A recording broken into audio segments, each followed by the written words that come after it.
kita dihadapkan pada perubahan besar yang membuka pintu harapan baru. Begitulah juga dengan Undang-Undang Cipta Kerja di Indonesia yang menggema dengan cerita-cerita penuh dengan inspirasi.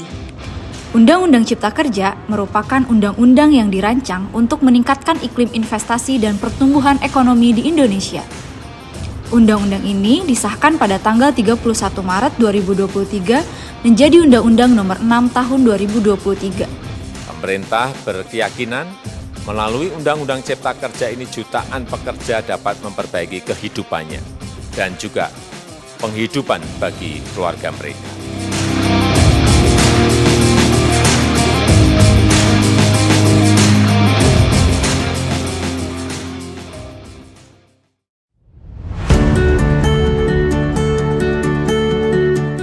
UMKM merupakan tulang punggung perekonomian Indonesia. Sebanyak 99,99% dari total pelaku usaha di Indonesia adalah UMKM. UMKM menyerap 97% tenaga kerja dan menyumbang 60% dari PDB nasional. Undang-Undang Cipta Kerja berfokus pada memudahkan UMKM untuk memulai bisnis. Dari mereka yang dulunya belum punya legalitas, izin usaha, sekarang mereka sudah mulai membenah diri. Sudah menyiapkan izin edar, kayak NIB, PIRT, halal. Nah, apalagi sekarang ini kan kita untuk pengurusan surat menyurat legalitas, itu kan oleh pemerintah sangat dibantu. Sekarang udah semuanya serba gratis dan dipermudah. Pengurusan dalam hal untuk mendapatkan NIB kan ya ibaratkan kalau dulu kan kita harus ke kantor lah, harus offline kesana kesini lah. Dalam hal ini NIB sekarang kan udah dia mempersingkat dalam hal ya perizinan itu kita bisa via online, kemudian itu bisa dipakai untuk perizinan usaha. Tentunya ini sangat membantu untuk mempermudah UMKM dalam hal perizinan usaha.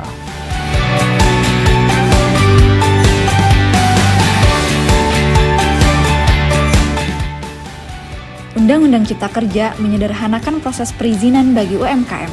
UMKM kini dapat mengurus izin usahanya secara online melalui OSS atau Online Single Submission. Adapun manfaat NIB sebagai perizinan tunggal, yang pertama sebagai legalitas, seperti pengurusan ekspor, SPPIRT, sertifikasi halal, serta pengurusan HAKI. Yang kedua adalah SNI. Undang-Undang Cipta Kerja ini kayak single ID bagi entrepreneur. Jadi dengan NIB aja kita sudah memudahkan semuanya lah. Kalau dulu mungkin harus ada siup situ, PT, CV, tapi dengan hari ini udah single ID aja. Saya maksud dengan NIB aja kita bisa akses ke mana aja dan kita nggak perlu wasting time lagi untuk perizinan gitu, karena kita ada tugas lebih berat lagi pada saat kita fighting di pasarnya sebenarnya. Perizinan halal Indonesia kan kalau ASEAN itu masih diakui, jadi kayak Malaysia itu dia nggak menanyakan ibu halalnya harus Malaysia atau gimana, tidak, karena halal Indonesia sudah diakui di Malaysia. Jadi orang Malaysia tahu oh ini sudah halal, berarti dia bisa konsumsi karena halal Indonesia diakui di Malaysia. Di ASEAN masih yang kesusahan memang daerah yang sudah negara-negara maju lah. Kalau masih ASEAN atau Cina atau mana masih bisa mas, kita masih diakui untuk perizinannya itu. Dengan adanya Undang-Undang Cipta Kerja ini banyak sekali manfaat serta kemudahan-kemudahan dari pemerintah untuk kami para UKM, yaitu dalam pengurusan sertifikat halal, misalnya sertifikat SNI, sertifikat BPOM dan sebagainya, lebih dipermudah dalam Undang-Undang Cipta Kerja ini. Awalnya tuh kita apply untuk HAKI, tapi di HAKI itu sendiri ada komponen persyaratan yang dibutuhkan, salah satunya tuh NIB. Nah, NIB kita coba cari, kita search di Google tentang NIB ini, terus kita coba bikin sendiri dan ternyata itu sangat mudah dan praktis dan langsung jadi gitu. Kemudian dari situ akhirnya kita bisa meng-apply untuk HAKI. Perizinan sekarang itu untuk UKM tuh dipermudah. Selain gratis kayak halal itu ada self declare gratis, juga kayak SNI, BPOM itu sekarang pemerintah memberikan kuota-kuota gratis bagi UKM yang ingin mengurus BPOM. Kalau zaman dulu kan kalau mau BPOM atau SNI biayanya besar sekali. sekarang dipermudah karena ada kuota gratis yang bisa kita UKM ikuti dan kita tinggal memproses aja agar legalitas kita lengkap. Selain itu, NIB pun sebagai syarat tunggal UMKM dalam mengajukan permodalan ke bank.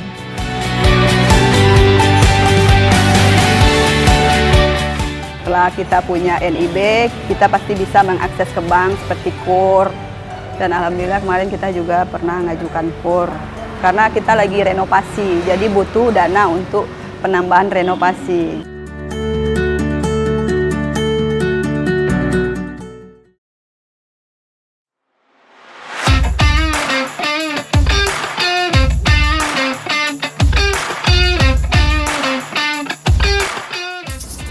Manfaat Undang-Undang Cipta Kerja selanjutnya adalah kemitraan bagi UMKM. Undang-Undang Cipta Kerja hadir memberikan peluang bagi UMKM melalui kemitraan dengan perusahaan besar demi mendorong UMKM naik kelas. Ya, dengan adanya Undang-Undang Cipta Kerja ini, otomatis kami perusahaan kecil yang masih skala UMKM ini mendapatkan kesempatan lebih mudah lagi untuk bekerjasama dengan perusahaan-perusahaan besar, termasuk juga dengan perusahaan-perusahaan BUMN. 3 bulan yang lalu saya mendapatkan penawaran ikut lelang proyek BUMN, yaitu catering. Nah, di sini sangat mudah sekali kita mengajukan bisa ikut bersaing dengan perusahaan-perusahaan lain walaupun kita masih skala UMKM, sebab sekarang segala sesuatunya sudah ada di e-katalog gitu.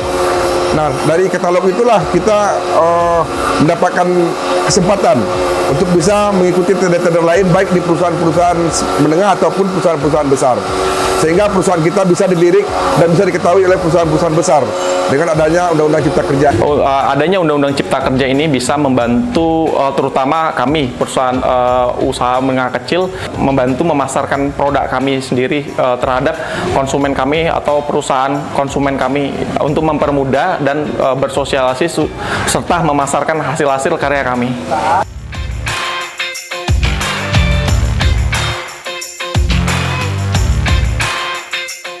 2030-an kita akan mengalami puncak bonus demografi.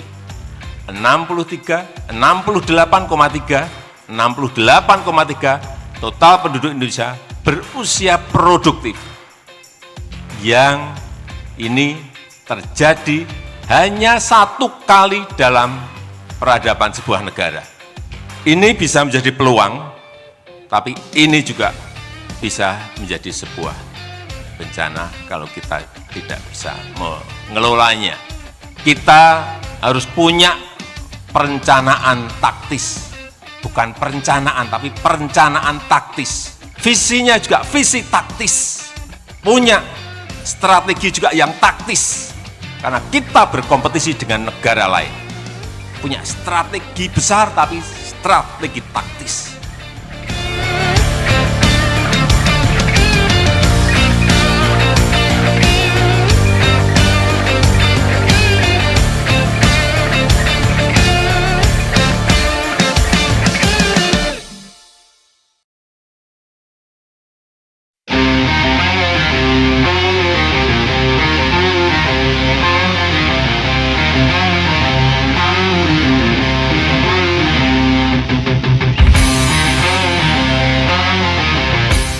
Manfaat Undang-Undang Cipta Kerja selanjutnya adalah memperluas lapangan kerja. Undang-undang ini berfokus pada mendorong anak muda menjadi wirausaha sehingga dapat menciptakan lapangan pekerjaan sebanyak-banyaknya.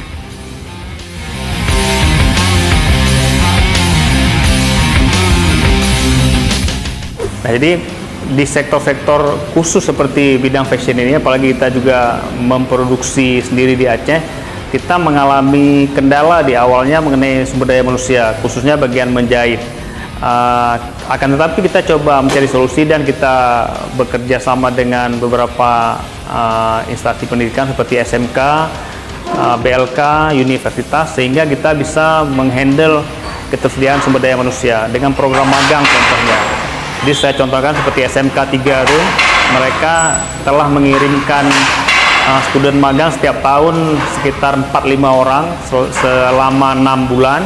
Kemudian kita didik, kemudian setelah proses magangan selesai kita ajak bekerja paruh waktu. Kemudian setelah selesai sekolahnya kita ajak kerja permanen di kita. Bahkan ada yang melanjutkan ke universitas tapi masih mau bekerja pada waktu dengan kita. Kami berpikir bagaimana memanfaatkan masyarakat sekitar, yang mana notabene masyarakat sekitar adalah orang-orang yang kesehariannya tidak bekerja. Baik itu kaum-kaum marginal, orang-orang tua yang sudah tidak bekerja, anak-anak putus sekolah, dan ibu-ibu yang notabene hanya ibu rumah tangga.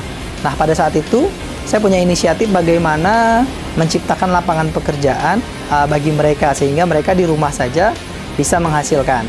Nah, kita mulai belajar, kita mulai riset apa kira-kira peluang usaha yang bisa kita jadikan untuk mempekerjakan mereka nantinya. Nah, kita coba di batik. Nah, bagaimana kita coba di batik, sekaligus kita belajar melestarikan budaya Lampung. Untuk teman-teman muda yang saat ini sedang melakukan usaha dan ataupun merintis usaha, jangan pernah takut untuk terus mengembangkan diri, karena sekarang untuk perizinan usaha lebih mudah dengan adanya Undang-Undang Cipta Kerja. Saya kira sangat menarik sekali ya adanya Undang-Undang Cipta Kerja ini, karena sangat membantu dalam optimalisasi kewirausahaan. Tentunya juga di beberapa sub pembahasan di draft Undang-Undang Cipta Kerja ada nilai positif untuk kewirausahaan, yaitu terkait dengan kemudahan perizinan dan juga kemudahan terkait dengan UMKM itu sendiri. Ternyata setelah kita melaksanakan kegiatan sosialisasi dan tadi sudah berdinamika dan kawan-kawan semuanya, ada beberapa hal-hal yang memang menjadi segmentasi yang positif bagi kaum kita, kaum anak-anak muda. Yang pertama adalah tentang adanya kemudahan untuk datang ke tempat PLUT atau Pusat Layanan Usaha Terpadu untuk mendapatkan informasi, baik itu pendampingan maupun informasi-informasi yang sekiranya bermanfaat. Nah, saya menggarisbawahi ini menjadi penting sekali, karena sebagai anak muda terkadang kita memiliki banyak ide tetapi tidak memiliki katalisator untuk menyalurkan ide-ide kreatif kita.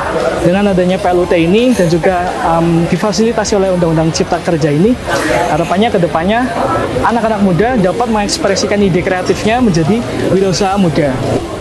Jadi menurut saya substansi dari Undang-Undang Cipta Kerja ini menurut saya sangat baik, karena di sini Undang-Undang Cipta Kerja itu disebutkan bahwasanya undang-undang ini mendukung penuh yang namanya UMKM atau usaha mikro. Jadi dalam menghadapi bonus demografi ke depan, kita tidak hanya berharap kepada pemerintah nih untuk membuka lapak pekerjaan, tetapi kita sendiri sebagai swasta ataupun masyarakat harus ikut andil untuk membuka lapangan pekerjaan agar bonus demografi yang kita hadapi ke depan tidak menjadi masalah baru, melainkan menjadi salah satu hal yang baiklah bagi negara kita.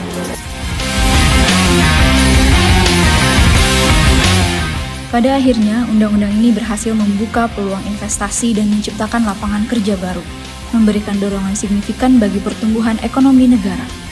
Selain itu, berbagai fasilitas dan kemudahan yang diberikan kepada pelaku usaha dapat meningkatkan daya saing Indonesia di pasar global.